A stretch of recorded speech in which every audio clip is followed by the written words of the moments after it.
pessoas, tudo bem? Como é que vocês estão? Professora Tânia, de Língua Portuguesa, hoje trabalhando a aula 157, conjunções coordenativas. Vamos dar sequência lá da nossa coesão sequencial, né? Verificar ali essas pontezinhas da amizade, esses conectivos, quais são eles, perfeito? Lembrando vocês de acessar o Classroom, olhem lá, verifiquem as notinhas, primeiro trimestre, segundo, terceiro. Estamos na reta final, então não deixe nada faltando. Qualquer problema, comunique com o seu professor, entre em contato com ele. Com certeza, juntos, vocês vão conseguir lá resolver a situação, beleza? E não esqueçam de buscar as atividades, fazê-las na data certinha e entregá-las, perfeito? Bora lá verificar os nossos conteúdos? Objetivos da aula: reconhecer e identificar as conjunções coordenativas e seus respectivos valores semânticos, verificar a função semântico-estilística da construção e do período composto na construção do texto. Nossa, professora, que nominhos difíceis, né? Semântico-estilística. Pessoal, é aquela palavrinha certeira para deixar o teu texto bonito, para deixar o teu texto coeso, para que quem for ler consiga entender a mensagem adequadamente. Perfeito? Muito bem. Então, vamos lá trabalhar um pouquinho a definição das conjunções, certo? E entrar ali em todas as coordenadas, perfeito? Então lá, as conjunções cumpre papel decisivo na construção da textualidade. São elementos articuladores de palavras e ideias que explicitam relações de oposições, adição, causa, conclusão, entre outras, tornando o texto claro, articulado e coerente. As conjunções determinam o encadeamento lógico entre as ideias de um texto. Quero passar adição, quero passar uma conjunção aditiva, então tem que ser a conjunção certinha. Se eu colocar uma conjunção com a ideia de adição e passar uma de conclusão, pronto, já acabei ali perdendo aquela parte ali do meu texto, ok? Porque vai passar uma ideia errada, ok? Vamos então ler um textozinho, verificar ali se é um texto muito bonito, certo? Então vejam, gente, vamos ler, né, pausadamente, interpretar, verificar o que o nosso escritor está querendo passar com esse texto e depois trabalhar um pouquinho nossos conectivos, ok? Então vamos lá. Dieta do homem. Nas carteiras da escola, me ensinaram, segundo o sábio Cláudio Bernard, que o caráter absoluto da vitalidade é a nutrição, pois onde ela existe, há vida, onde se interrompe, há morte. Mas não me disseram que entre os animais humanos, o lado que pende para a morte, por falta de nutrição, é mais numeroso que o lado erguido para a vida. Me ensinaram que os alimentos fornecem ao homem os elementos constituintes da própria substância humana. O homem é o alimento que ele come, mas não me disseram que existem homens aos quais faltam os elementos que constituem o homem. Homens incompletos, homens mutilados em sua substância, homens reduzidos de certas propriedades humanas fundamentais, homens vivendo o processo de morte. Me ensinaram, no delicado modo condicional, que, sem o consumo de certos alimentos, minerais e orgânicos, depressa a vida sobre a terra se extinguiria. Mas não me disseram que depressa, por toda parte, a vida se extingue, no duro modo indicativo. Me ensinaram que o oxigênio é o primeiro elemento indispensável, mas não me disseram que só o oxigênio é um bem comum de toda a humanidade, salvo em minas e galerias, onde é escasso. Me ensinaram que o carbono, o oxigênio, o azoto, o fósforo e outros minerais são decisivos à vitalidade da célula, mas não me disseram, por óbvio, mas eu era um estudante tão distraído que aqueles elementos não se encontram no ar que respiramos e ainda que se encontrem na terra. Acaso digerida por uma criança, seu poder de assimilação é nenhum. Me ensinaram que há elementos orgânicos, ternários e quaternários, mas não me disseram que 2/3 de nossos irmãos no mundo passam fome. Paulo Mendes Campos, O Anjo Bêbado, Rio de Janeiro, Sabiá, 1969. Veja, gente, é um texto assim muito reflexivo, né? Então, nós também temos que pensar do lado de fora das carteiras, né? Quantas pessoas aí passando necessidade, quantas pessoas aí tendo o mínimo, não é verdade? E a vida precisa de mais. Quer dizer, nós aprendemos um ponto e pensamos só naquele. Não, tem muito mais para ser pensado, para refletir, não é verdade? É um texto assim muito bonito. Bom, então vamos lá esquentar a nossa aula? Atividades lá, um quiz. No texto que acabamos de ler, o autor repete várias vezes, mas não me disseram. Ele faz isso para enfatizar o fato de que, a escola não disse a ele que A. Nem todos os homens têm com o que se alimentar. B. Faltam elementos essenciais na alimentação de muitos homens. C. O oxigênio é o primeiro elemento indispensável. O que o texto coloca para a gente? Com vocês lá.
Texto belíssimo, né, pessoal? Belíssimo. Você lê assim, ele vai, nossa, causando na gente assim uma coisa, né? Porque fala, puxa vida, não é que é verdade? São pontos que precisam ser conversados, não é verdade? Então, lá, sem dúvida nenhuma, a nossa questão, nem todos os homens têm com o que se alimentar, infelizmente, não é verdade? Então, é preciso rever essa situação ali. E quero chamar a atenção de vocês ali, o nosso temzinho acentuado com acento circunflexo. Por quê? Terceira pessoa do plural. Nós temos ali homens, né? Não é verdade? Então, continuando lá. Atividade 1, dando sequência. Nas carteiras da escola, me ensinaram, segundo o sábio Claude Bernard, que o caráter absoluto da vitalidade é a nutrição. Pois, onde ela existe, a vida, onde se interrompe, a morte. A conjunção, pois, seria melhor substituída nesse contexto por A, por quê? B, portanto, ou C, entretanto. Aquilo que eu falei, Então, eu não posso colocar aqui, eu acho que vai ficar bonitinho essa. Não, calma aí, eu preciso interpretar. É essa a ideia que eu quero passar com vocês lá.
Conseguido, pessoal? Interpretado para verificar qual das se adapta com o que o autor está querendo passar? Então, sem dúvida nenhuma, teríamos o porquê ali. A é a correta. Porque ali, o porquê ele passa para a gente causa, ele passa para a gente, né, a explicação de alguma coisa, não é verdade? Já o portanto, ele dá uma ideia ali de conclusão.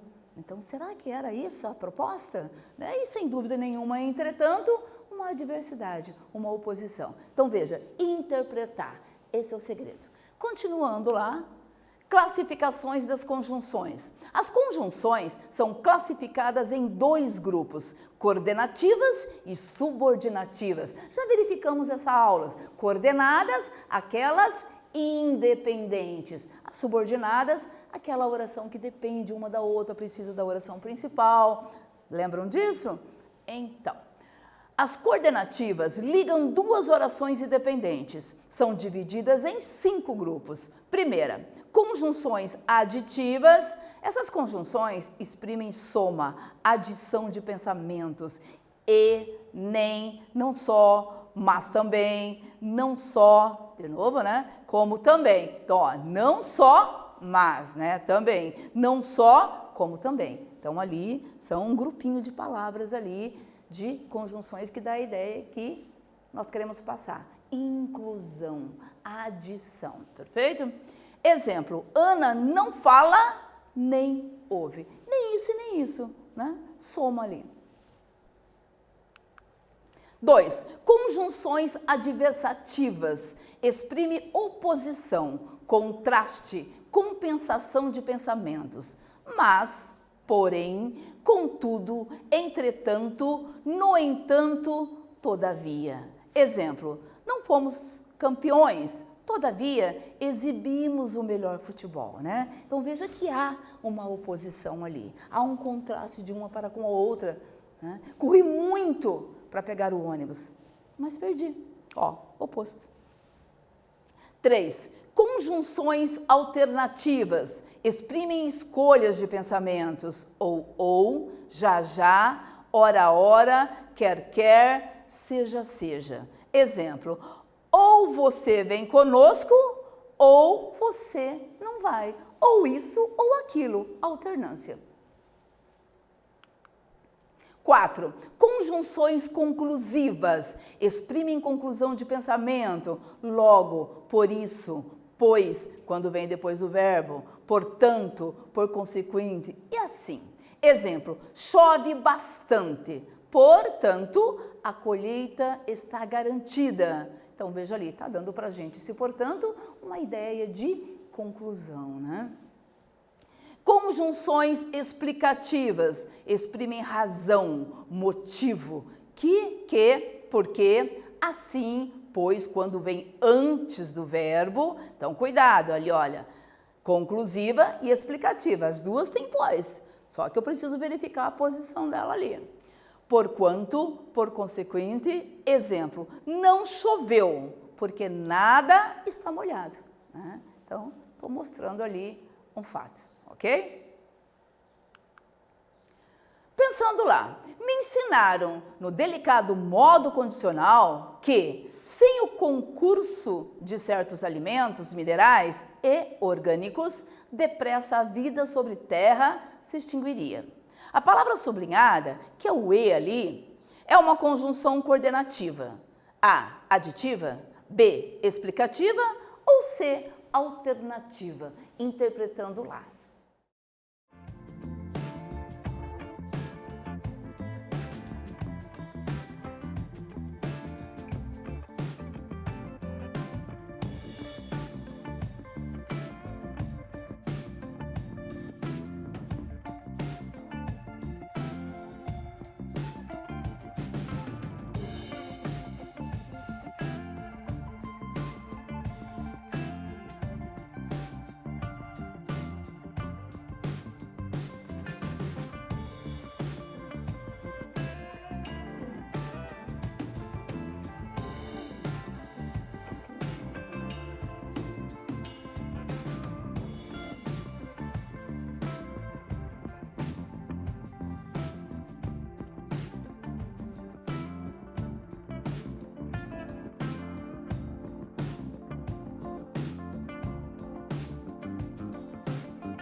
Conseguiram lá, pessoal? Sem dúvida nenhuma, né? Então, nós temos ali uma aditiva.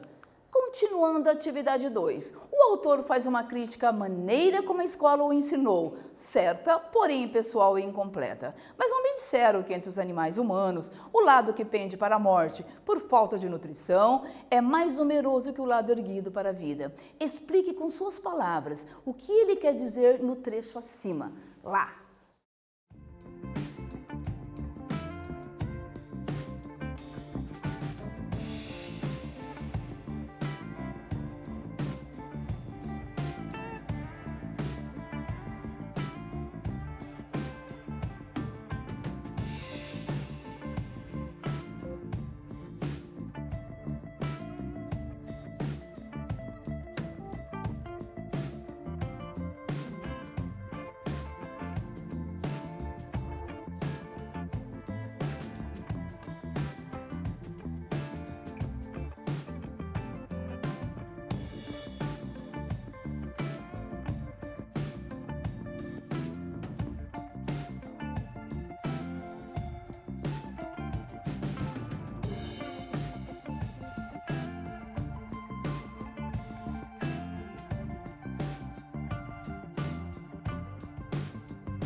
Daí, pessoal, fizeram bonitinho lá? Eu coloquei ali, né?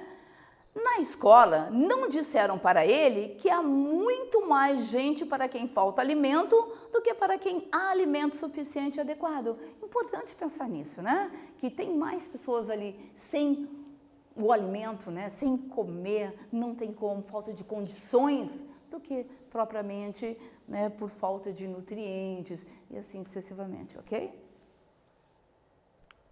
Atividade 3. Me ensinaram que o carbono, o hidrogênio, o azoto, o fósforo e outros minerais são decisivos à vitalidade da vida. No trecho acima, o E, exprime a ideia de novo, alternância, adversidade, adição ou explicação. Não tem nem o que pensar, né, pessoal?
Muito fácil, né? Então, sem dúvida nenhuma, adição.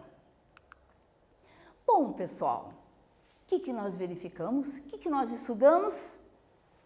Conjunções coordenadas, verificamos as 5, cada uma das, trabalhamos bastante a aditiva ali, não é verdade? Então, automaticamente já consigo detectar tranquilamente e sabemos que também tem as subordinadas, que serão nas próximas aulas por aí, ok?